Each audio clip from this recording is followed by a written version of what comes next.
Hey, what's up you guys? My name is Vivian from ThePaperLetterBlog and you're watching another envelope decorating video. Now grab yourself a nice cup of coffee or tea and I'm going to talk you through what we're doing here. First up, I'm showing you the goodies that we will actually be sending inside the decorated envelope.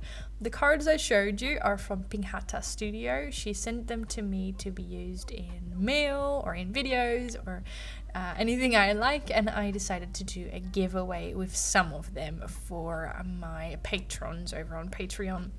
So I am sharing some of the cards, some of the greeting cards and the postcard, as well as a set of stickers from a cat lady in that blue gift bag. And then I've decided to add some extra things as well, simply because, well, why not?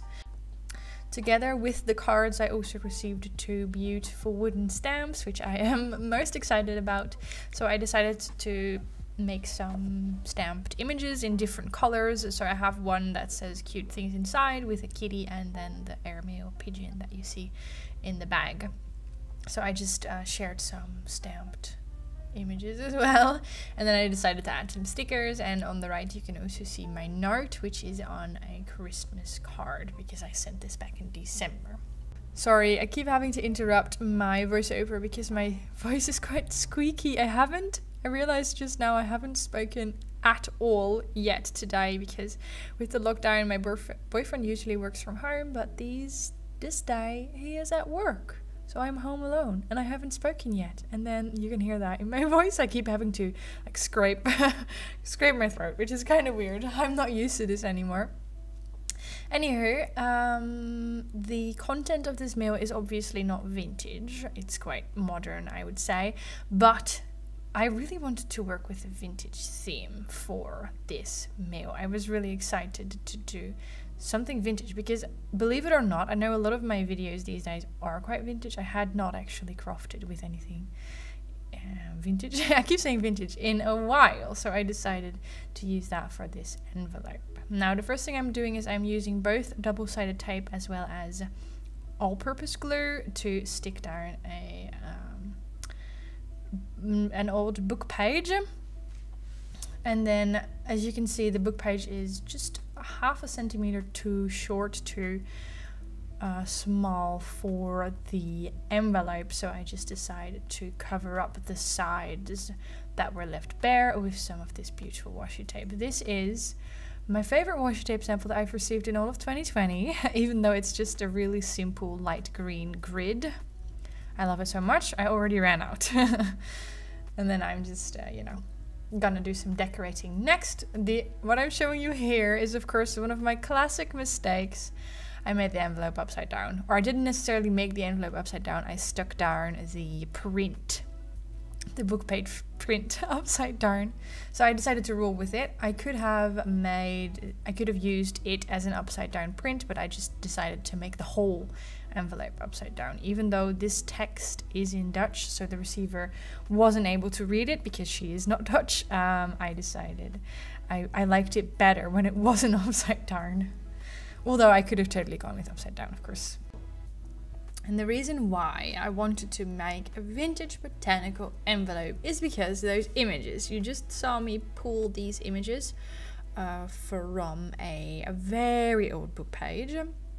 I will explain. These are basically collector's cards, the cactus and the plant on the left. Because in the Netherlands, all those years ago, when you would buy a pack of cookies from a certain brand, for the Dutchies it's called a Verkade, you would get collectible images. So that could be, as far as I know, it could be like mushrooms, plants. I've seen birds, and I found one that had succulents. So I was out thrift store shopping with my mom because she wanted to buy a bread maker, a secondhand bread maker, and I found this book. It was a steal. It was just €5, and I fell in love with it because it has all these succulent images. The only problem is the images are stuck back to back, so you cannot cut it out and then use it because there's a beautiful image on the back as well, so I have to carefully peel them from the page, which is terrifying. And I already asked for tips, and someone said that if you soak them in water, they should come off easily because you dissolve the glue. I'm kind of afraid to do that, so I will test that out in the future. Then what I did I was trying out different things and moving stuff around the page, and I wasn't happy yet because it wasn't cohesive. So I decided to use Distress Oxide spray to splash some stuff on the background. To do that, I placed the envelope in a lid of a box, if I remember correctly, and inside that lid there were still some gold flakes, because I used gold flakes for a previous project. I don't even remember what it was, and I decided to also use the gold flakes that were in there, and in the end it couldn't have worked out better, if you ask me. I fell in love with the combination of that beautiful green. I also think the green matches really well with that plant, the leaf color, the color of the leaf, and then the gold leaf just makes it a little bit extra special, and I don't know, I quite liked that. As you can see, I'm struggling quite a bit with the layout, like what am I placing on the page. I'm using paper scrap, so I have some craft paper scrap, I have some wrapping paper scrap, I have some tracing paper that I want to use, I have some tickets laying around, and I like all of it, I just don't know how to place it on the page. So I struggled with this for quite a bit, but hello head, it ended up being one of my favorite envelopes I've sent out in the second half of 2020, I would say. The label that you see on the right, I'm obsessed with labels, so of course I have a ton of labels. The label that you see on the right I got off of Aliexpress, and the ticket as well. And then the Verkade pictures are of course from a thrift store. I'm still, like, if I look at this now, I feel that it's already quite a nice envelope. But when I was making it, I felt that there was something missing. So I'm just going through my washi tape stash, and for some reason, there was a sticker of a houseplant in my washi tape sample stash. And then I thought, hey, that's a lucky find, because I think it matches quite nicely. And I didn't end up actually picking a washi tape sample, so I don't know what I was thinking. I'm now going to start gluing stuff down with a glue stick. Tracing paper, I've said this many times before, but tracing paper can be found in the sewing department. It's really thin paper, and it can be a very affordable alternative to vellum or translucent paper.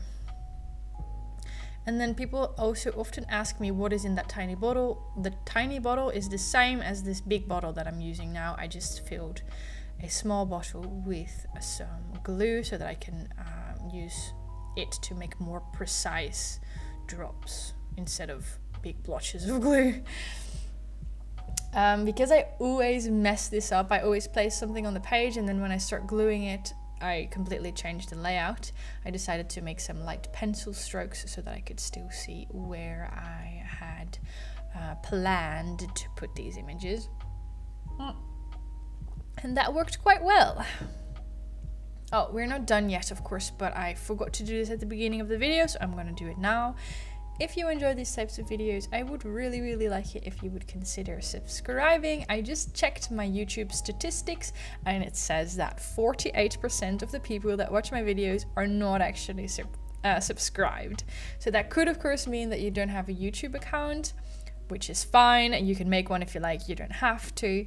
But it could also mean that you're watching my videos and you haven't realized that you haven't subscribed. So if you haven't already, I would really like to see you as join this group. I am going to be 26 in a little less than a month, and I would really like February to be the month I reach 9,000 subscribers, and that would be my birthday month, so it would be kind of cool. I mean, it's a big step because usually I get around 150 new subscribers each month, so I don't think it is quite feasible, but we can always aim high, right?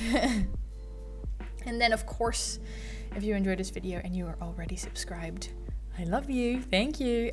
Please do give this video a thumbs up, because that helps me grow. That helps me reach those 9,000 subscribers. It feels like such a big number. I I'm happy to say that I'm not that focused on numbers anymore. I'm just here on YouTube doing my thing, sharing what I love most. But it would be kind of cool, not gonna lie. I'm still stuck on that idea to use a washi tape sample, so I end up picking one that I really like. And that is really simple. I don't know. I love it when you guys send me those pretty washi tapes, but as you can see, I often go for the most simplistic ones. This is a simple white one with green dots on it, and it also is one of my favorite washi tape samples. And then I'm just trying to make a little collage with another I'm actually quite boring. I realize that now. Another simple washi, which is just dark green.